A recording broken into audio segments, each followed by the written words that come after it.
नमस्कार प्यारे साथियों, हिंदी साहित्य के अंतर्गत आज इस क्लास में 50 महत्वपूर्ण क्वेश्चन बताने जा रहा हूं।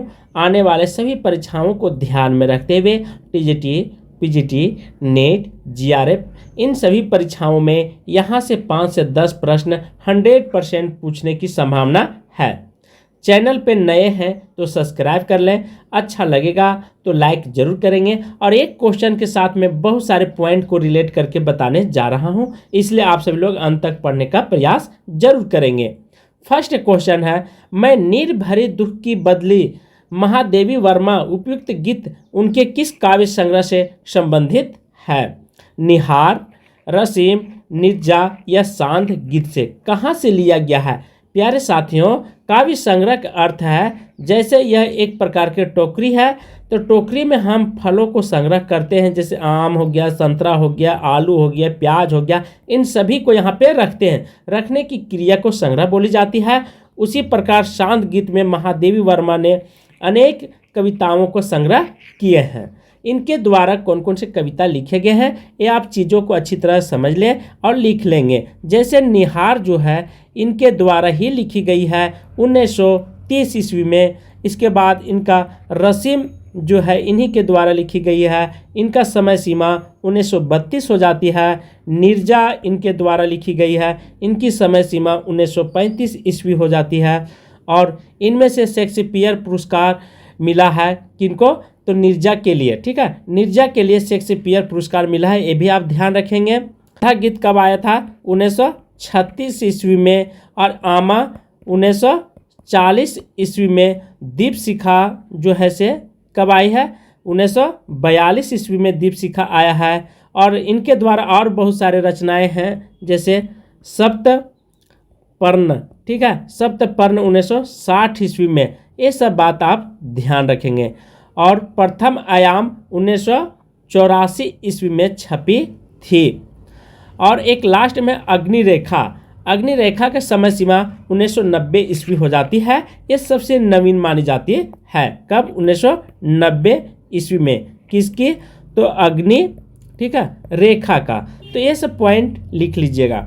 सेकंड है, मानव अथवा प्राकृतिक के सूक्ष्म किंतु वक्त सौंदर्य में आध्यात्मिक छाया का भान मेरे विचार से छायावाद का एक सर्वमान्य व्याख्या हो सकता है। यह किसका कथन है? ठीक है, बहुत इंपॉर्टेंट कथन है।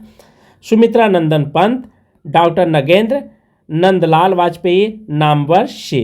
तो ये कथन बहुत अच्छी कथन है, आप इसे ध्यान रखेंगे। आंसर नंदलाल वाजपेयी के द्वारा दिया गया है। जबकि डॉक्टर नगेंद्र ने छायावाद के संदर्भ में कहते हैं छायावाद स्थूल के प्रति सूक्ष्म का विद्रोह है।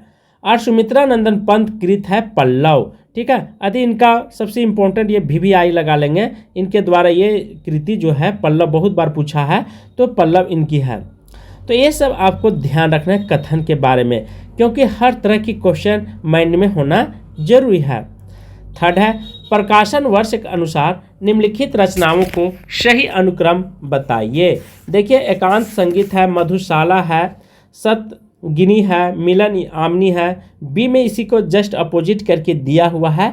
तो इस तरह के बहुत सारे क्वेश्चन आपको नेट में पूछे जाएंगे। तो मेरा जो बिल्कुल सही आंसर है ये है मधुशाला, एकांत संगीत, संत रागनी और मिलन आमनी। यदि समय सीमा यदि आपसे पूछेगा मधुशाला का लगाएंगे, एकांत संगीत का 1939 ईस्वी लगा देंगे, और संत रागनी, ठीक है, 1945 ईस्वी इसकी समय सीमा हो जाती है। और मिलन आमनी की यदि समय सीमा पूछेगा तो आप 1950 लगाएंगे। तो इसलिए नेट में हमेशा गहराई से पूछे जाते हैं, समय को भी ध्यान रखेंगे। 4 है, जागो फिर एक बार कविता के रचनाकार कौन है? निराला, दिनकर, गणेश शंकर विद्यार्थी, माखनलाल चतुर्वेदी। आंसर निराला जी हैं। इनके द्वारा और बहुत सारे कृतियाँ, बहुत सारे कविता भी लिखे गए हैं। जैसे प्रमुख कविताएं इनकी है निराला जी की राम की शक्ति पूजा, ये बहुत बार पूछा गया कविता है, ये ध्यान रखेंगे। उसके बाद सरोज स्मृति, ये भी इन्हीं के द्वारा लिखी गई है। ठीक है, और तोड़ती पत्थर, ये सब इनकी कृति है, क्योंकि आप ये सब ध्यान रखेंगे इसीलिए मैं रिलेट करके बता रहा हूँ। और एक होता है जूही की कली, ठीक है, ये निराला जी की है। और भिक्षुक भी इन्हीं का है। और संध्या सुंदरी बहुत इंपॉर्टेंट है। ये सब कृति जो है आपको भूलना नहीं है। 5 है प्रसाद कृति कामिनी महाकाव्य से संबंधित कौन सा कथन सही है। इसकी कथा 16 सर्गों में विभक्त है। किसके बारे में पूछ रहा है, तो कमानी के बारे में पूछ रहा है। ये आपको ध्यान रखना होगा। बी है सर्गों का नामकरण चिंता श्रद्धा आदि मनोविकार के नाम पर हुआ है। सी है इनमें कर्म का संदेश है और वैराग्य मत का खंडन है। डी सूक्ष्म मनोविकारों को मूर्त रूप देते हुए प्रसाद ने अर्थात संजीव आदित्य चित्रण किया है।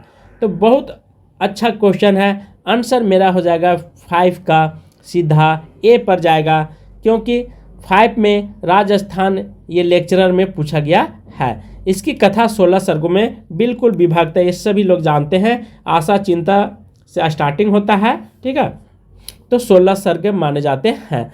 तो कहाँ से स्टार्टिंग होता है इसकी कमानी का, तो चिंता से स्टार्टिंग होती है। चिंता श्रद्धा, ठीक है, आदि चीज़ों से स्टार्टिंग होती है। तो ये सब चीज़ों का आपको ध्यान रखना होगा। 6 है इनमें से कौन सा कवि अपने रचना काल के अंतिम दौर में प्रगतिवाद के भौतिक दर्शन के साथ साथ अरविंद दर्शन से भी वे प्रभावित थे। जयशंकर प्रसाद, सुमित्रानंदन पंत, सूर्यकांत त्रिपाठी निराला, रामधारी से दिनकर। अरविंद दर्शन से बहुत अच्छा क्वेश्चन यहाँ पे बना हुआ है। आंसर बी सुमित्रानंदन पंत जो थे ये अरविंद दर्शन के थे। इनको बहुत सारे उपाधि भी प्राप्त हुई है, जैसे प्राकृतिक के सुकुमार कवि के रूप में जाने जाते हैं। ये भी इम्पोर्टेंट है। सुमित्रानंदन पंत की रचना बहुत ही अच्छी मानी जाती है। इनके काव्य कृति है उच्छ्वास, इन्हीं की कृति है। कभी भी पूछेगा इनका कृति तो उच्छ्वास आप लगाएंगे, और ग्रंथि इनके द्वारा ही रची गई है। और बीना, ठीक है, उसके बाद पल्लव, ये सब सुमित्रानंदन पंत के। गुंजन, युगांत, ठीक है, और युगवाणी, ग्राम्या आदि है। और यदि बात करें जयशंकर प्रसाद भी यहाँ पे दिया हुआ ऑप्शन है, तो इनका भी कुछ कृतियाँ हैं, इसे भी आप थोड़ा सा ध्यान में रख लें। चीज़ों को आप अच्छी तरह समझते चलेंगे तो आपके आगे चल करके आपके लिए आसानी होगी परीक्षा में। जैसे जयशंकर प्रसाद के समर्थवाद से प्रभावित है। किसे? समरसत्तावाद, ध्यान रखेंगे। समरसत्तावाद से जयशंकर प्रसाद प्रभावित थे और आनंदवाद दर्शन से भी प्रभावित थे। कभी कभी पूछेगा जयशंकर प्रसाद किससे प्रभावित थे, तो आपको दो चीज़ आप ध्यान रखेंगे, आनंदवाद से भी प्रभावित थे और समरसत्तावाद से भी प्रभावित थे। इनकी प्रमुख कृति क्या क्या है? उर्वशी हो गया, ठीक है, विनय मिलन और प्रेम राज्य, छकोछावास, कमानी आदि इनकी प्रमुख कृति है। किनका? तो जयशंकर प्रसाद का। सबसे इम्पोर्टेंट जयशंकर प्रसाद के, ये आपको कभी नहीं पढ़ने को मिली होगी, जैसे साकोच, ठीक है, ये साकोछवास, इन्हीं की कृति ये बहुत कम पढ़ने को मिलती है। और कमानी जो है 1936 ईस्वी में लिखी गई थी, ये भी आपको ध्यान रखना होगा, क्योंकि 1936 में आई थी जयशंकर प्रसाद के द्वारा। और जयशंकर प्रसाद का जन्म 1889 ईस्वी में होती है, ये भी इम्पोर्टेंट हो जाती है। और प्रमुख इनकी कृति जैसे, और सूर्यकांत त्रिपाठी निराला जी के सरोज स्मृति, राम की शक्ति पूजा, ये पहले भी हमने बताया है। अब इनकर की प्रमुख कृति क्या है?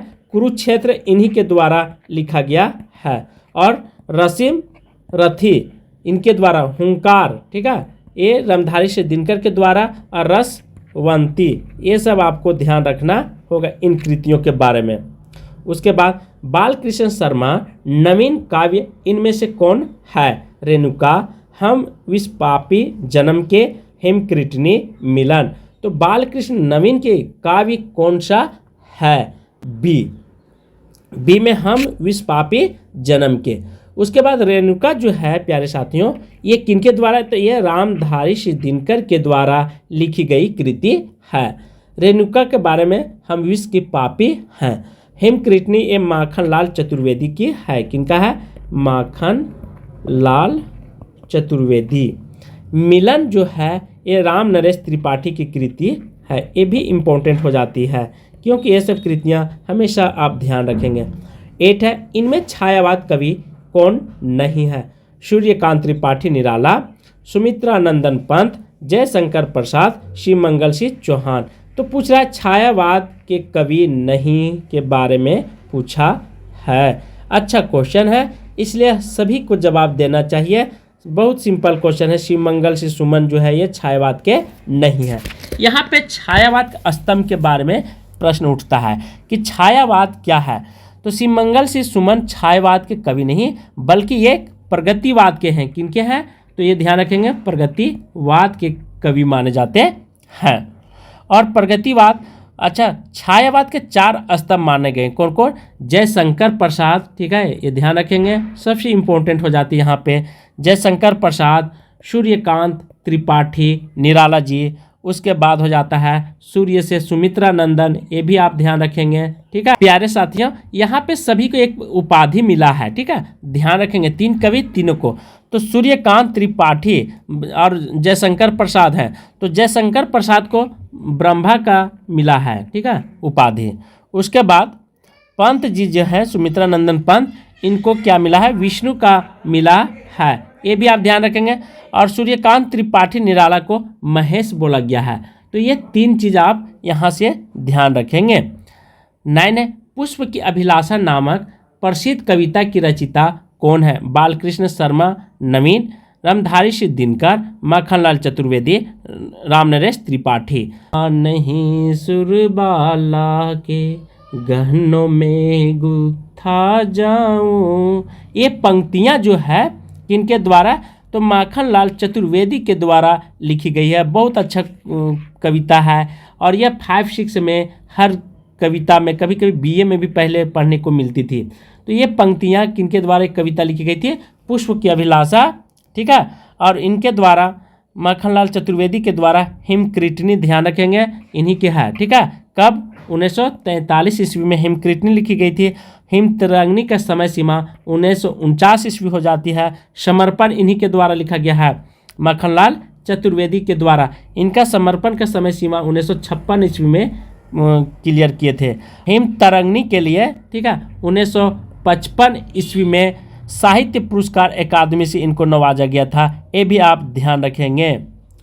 10 है, आधुनिक मीरा किसे कहा जाता है? सुभद्रा कुमारी चौहान, मनु भंडारी, महादेवी वर्मा, उषा प्रियवंदा।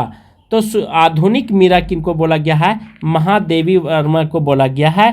ये बहुत इम्पोर्टेंट हो जाती है। बहुत सारे कवियों को और बहुत सारी उपाधि प्राप्त है, उसके लिए आपको चिंता नहीं करना है। पर छायावाद के 4 स्तंभ माने गए हैं। कौन?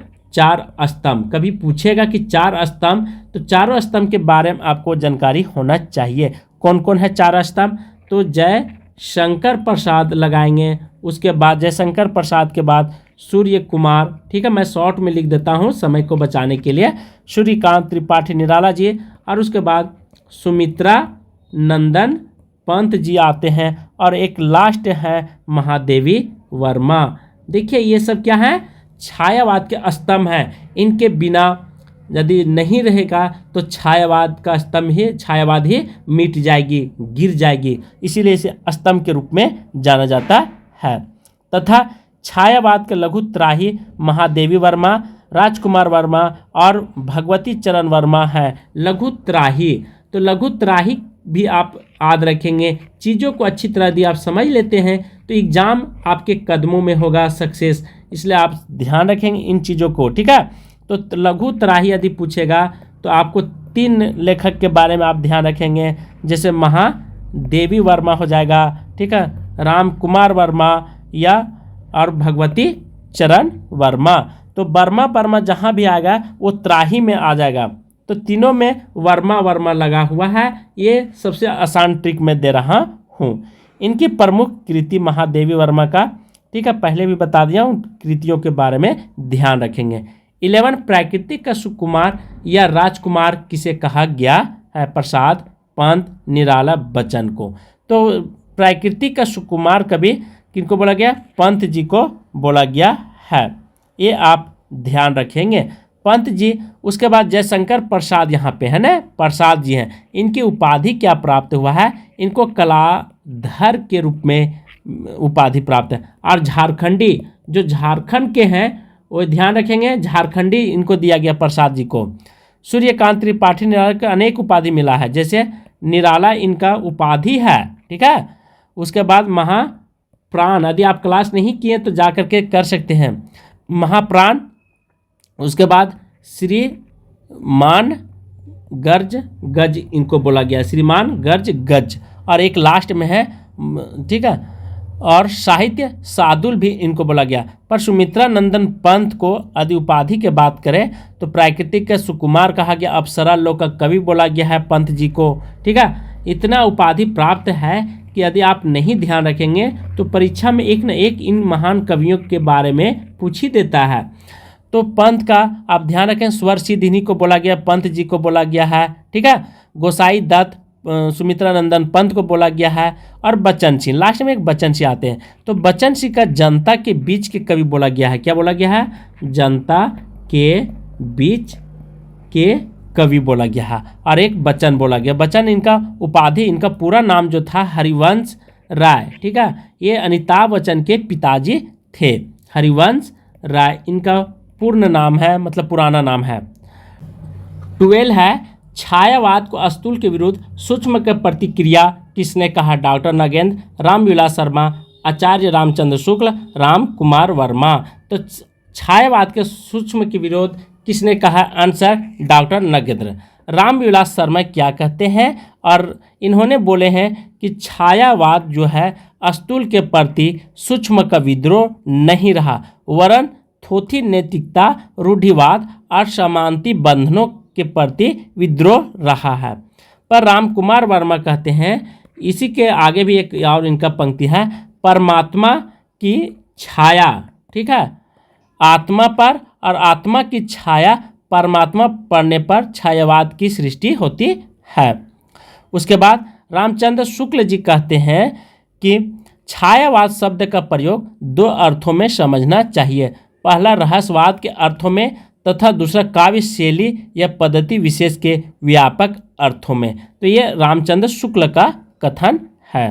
13 है, परमात्मा की छाया आत्मा में और आत्मा की छाया परमात्मा में पड़ने पर छायावाद की सृष्टि होती है। यह कथन किसका है? इससे पहले हमने बताया है डॉक्टर रामकुमार वर्मा जी का कथन है। तो इस तरह से इसे बार बार बताने की जरूरत नहीं है। 14 है, इन कवियों को आरोही कालक्रम में व्यवस्थित कीजिए। पंत, प्रसाद, निराला, महादेवी वर्मा। किसमें पूछ रहा है? आरोही कालक्रम में। प्रसाद, निराला, पंत, महादेवी वर्मा, निराला, प्रसाद, पंत, महादेवी वर्मा। तो इन कवियों को, ठीक है, ध्यान रखें, आरोही कालक्रम के बारे में आपको सजाना है। बी, ये आप ध्यान रखेंगे। अब बी में देखिए सभी का समय सीमा में बता देता हूँ। जैसे जयशंकर प्रसाद का समय सीमा इस आरोही क्रम में आपको सजाना है।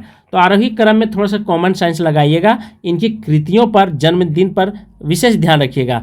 जयशंकर प्रसाद का हमने बताया था 1889 ईस्वी में जन्म हुआ था और 1937 ईस्वी में मर गए थे। और इन्होंने, जयशंकर प्रसाद ने कमानी लिखे थे 1936 ईस्वी में। उसके बाद निराला का जन्म 1899 ईस्वी में, मृत्यु यदि आपसे पूछेगा 1961 ईस्वी, ठीक है। और पंत जी 1900 ईस्वी में जन्म हुआ था इनका और 1977 में इनका मृत्यु हो गई थी। महादेवी वर्मा एक लास्ट में बचते हैं, इनका समय सीमा 1907 है और 1987 में मृत्यु हो गई थी। तो इन चीज़ों का आपको भूलना नहीं है। 15 है, पेट पीठ दोनों मिलकर और एक चल रहा है।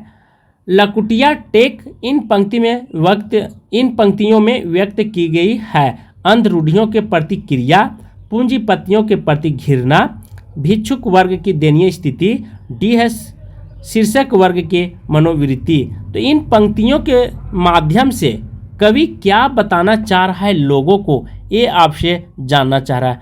आंसर सी, भिक्षुक वर्ग की दयनीय स्थिति के बारे में बता रहे हैं। यह निराला की कविता भिक्षुक से उद्धृत लिया गया है, ये भी आप ध्यान रखेंगे। 16 इनमें से छायावाद की विशेषताओं से संबंधित कौन सा विकल्प सही नहीं है? आत्म अनुभूति की अभिव्यक्ति, बी कल्पना की अतिशयता, सी है सूक्ष्म के प्रति स्थूल का विद्रोह, डी है सौंदर्य के प्रति आत्मविश्वास का आकर्षण, मतलब अधिक आकर्षण। बहुत अच्छा क्वेश्चन है, यदि दे लेते हैं तो भी अच्छी बात है। Answer D. यह क्वेश्चन जो है जितने भी हैं वो सब सारे पूछे गए हैं, लेकिन 2015 में, ठीक है, राजस्थान कॉलेज असिस्टेंट प्रोफेसर में आए हुए प्रश्न है। 17 है, प्रकाशन वर्ष की दृष्टि से पंत की रचनाओं का सही कालक्रम किस विकल्प में? गुंजन, ग्राम्य, ग्रांथि, युगांत। बी है ग्रांथि है, ठीक है, गाम्या है, गुंजन है, युगांत है। सी है गुंजन, ग्रंथि, गाम्या, युगांत। तो यहाँ पे रचना की दृष्टि से पूछ रहा है प्यारे साथियों, रचना की दृष्टि से कौन सा बिल्कुल सही हो जाता है? तो मैं बता दूं, यहाँ पे बिल्कुल मेरा डी ऑप्शन सही हो जाता है। अब समय सीमा को थोड़ा ध्यान रखेंगे। समय सीमा यदि पूछेगा तो ग्रंथि का समय सीमा कब है? 1920 ईस्वी। गुंजन जो आया था 1932 ईस्वी। युगांत 1936 ईस्वी में, अर्थात कमानी के समय। और ग्राम्या जो है 1940 ईस्वी में छपी थी। तो ये सब आप ख्याल रखेंगे। 18 है, प्रकाशन वर्ष की दृष्टि से महादेवी वर्मा के काव्य संग्रहों का सही क्रम विकल्प में बताइए। दीपशिख, निर्जा, निहार, सांध्य गीत। बी है निहार, निर्जा, दीपशिखा या सांध्य गीत। सी है निहार, निर्जा, सांध्य गीत, दीपशिखा। तो पूछ रहा है महादेवी वर्मा काव्य संग्रह का सही विकल्प आपसे जानना चाह रहा है। आंसर सीधा हो जाएगा मेरा, बिल्कुल सी पर जाएंगे, क्योंकि सी जो है सटीक दिया हुआ है। निहार, निर्जा, सांध्य गीत और दीपशिखा। इसकी समय सीमा निहार का हमने पहले भी बताया था 1930, निर्जा का समय सीमा 1935, ठीक है, कभी कभी 1936 भी मिलेगा, तो आपको ध्यान रखना होगा। सांध्य गीत का समय सीमा 1936 और दीपशिखा 1942 ईस्वी। 19 है, निराला की कविता जूही की कली किस संपादन ने बिना प्रकाशित किए वापस कर दिया था? क्या कर दिया था? वापस करने के पीछे बहुत सारे कारण थे। श्याम सुंदर दास, बाल मुकुंद गुप्त, प्रेमचंद, महावीर प्रसाद द्विवेदी जी। तो यह जो है दुख की पिछली रजनी बीच विकसता, यह जो था, ठीक है, आंसर डी। डी जो है महावीर प्रसाद द्विवेदी ने इसको वापस कर दिए थे बिना प्रकाशित किए। जूही की कली 1916 में कविता परिमल में संग्रहित है। तो जूही की कली इनका है, ठीक है, जो कि 1916 ईस्वी में कविता परिमल में संग्रहित किया गया था। 20 दुख की पिछली रजनी बीच विकसित सुख का नवल प्रभात, यह काव्य पंक्ति किस कविता की है या किस कृति से ली गई? चांद का मुंह टेढ़ा, साकेत, कमानी, यामा से। बहुत अच्छा क्वेश्चन। दुख की पिछली रजनी बीच विकसित सुख का नवल प्रभात, यह किन के द्वारा कहाँ से लिखा गया है? आंसर सी से हम चलेंगे, कमानी से लिया गया है। दुख की पिछली रजनी के बीच विकसिता नवल प्रभात, ठीक है, नवल प्रभात, यह पंक्तियां कमानी से है। इसके लेखक कौन है? जयशंकर प्रसाद हैं। और कमानी का प्रकाशन वर्ष 1936 है, कभी कभी 1935 लगा मिलेगा, तो आप ऑप्शन को देखते हुए आंसर देंगे। 21 रावण अशुद्ध होकर भी अधिक कर सका त्रस्त, तो निश्चय से तुम हो सिद्ध करोगे उसे ध्वस्त। राम की शक्ति पूजा कविता में कथन किसका है? लक्ष्मण, जामवान का, सुग्रीव का, विभीषण का। पूछ रहा है रावण अशुद्ध होकर के भी अधिक कर सका त्रस्त, तो निश्चित से तुम हो सिद्ध करोगे उसे क्या बोला गया है? बी जामवान से लिया गया है। तो जामवान जो था जामवान से लिया गया है, इनके द्वारा लिखा गया था, ठीक है। यह कविता राम की शक्ति पूजा में यह कथन जामवान का है। राम की शक्ति पूजा कविता के लेखक सूर्यकांत त्रिपाठी निराला जी हैं, और इनकी रचना सूर्यकांत त्रिपाठी निराला जी का अन्य रचनाएं हैं, जैसे अनामिका इन्हीं का है, ठीक है। अनामिका, परिमल और गीतिका, ये सब कृतियों का आपको भूलना नहीं है। उसके बाद तुलसीदास, कुकुरमुत्ता, ठीक है, ये किनका है? तो राम की शक्ति पूजा अर्थात सूर्यकांत त्रिपाठी जी का है। तो ये सब कृतियों को आप ध्यान रखेंगे। और बेला, ठीक है, नए पते, अर्चना, आराधना, गीत गुंज और सांध्य कली, ये सब निराला जी का है। 22 गिरजे का घंटा की इनकी पहली कविता मानी जाती है। जयशंकर प्रसाद, सुमित्रा नंदन पंत, सूर्यकांत त्रिपाठी, राम कुमार वर्मा। गिरजे का घंटा की इनकी पहली कविता मानी जाती है। किनकी मानी जाती है, ये बहुत इंपॉर्टेंट हो जाती है। बी, ठीक है, सुमित्रा नंदन पंत की, जो गिरजे की घंटा 1916 ईस्वी में छपी थी। इनकी रचिता कौन है, तो सुमित्रा नंदन पंत है। जयशंकर प्रसाद की प्रथम कविता कौन है, सावन, ध्यान रखेंगे, सावन पंचंक इनका है। ये 1906 ईस्वी में आई हुई थी। भारत तेंदु पत्रिका में कलांधर उपनाम से भी जाना जाता है। और जूही की कली 1916 ईस्वी में आई थी, सूर्यकांत त्रिपाठी निराला जी का।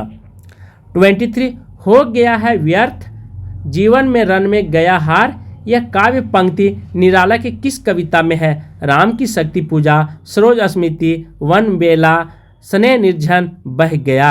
हो गया है व्यर्थ जीवन में रन में गया हार, यह पंक्तियां बहुत सुंदर कविता इनकी, आपको जाकर के पढ़ना चाहिए। आंसर सी, ठीक है, वन बेला से लिया गया है।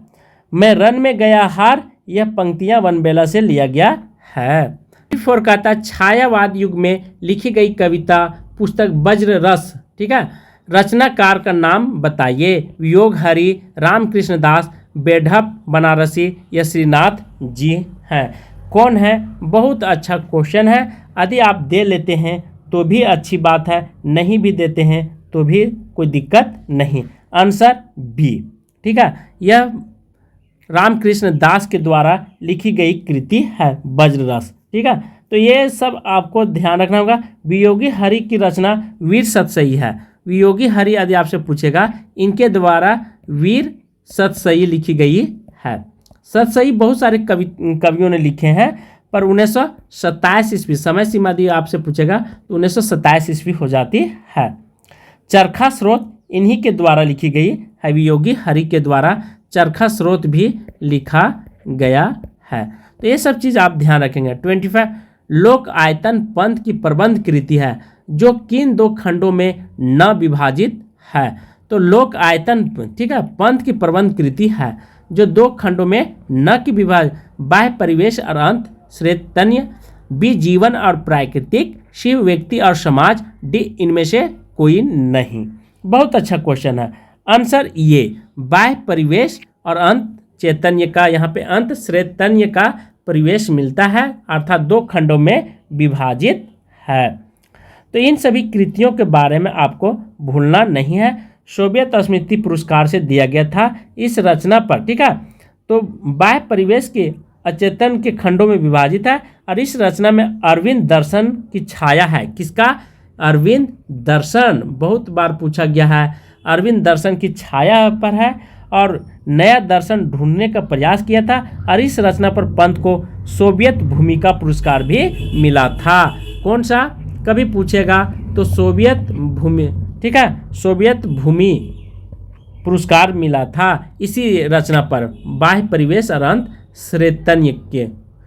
तो आज की क्लास मैं यहीं पे समाप्त करता हूँ। अच्छा लगेगा तो लाइक जरूर कीजिएगा। थैंक यू, धन्यवाद।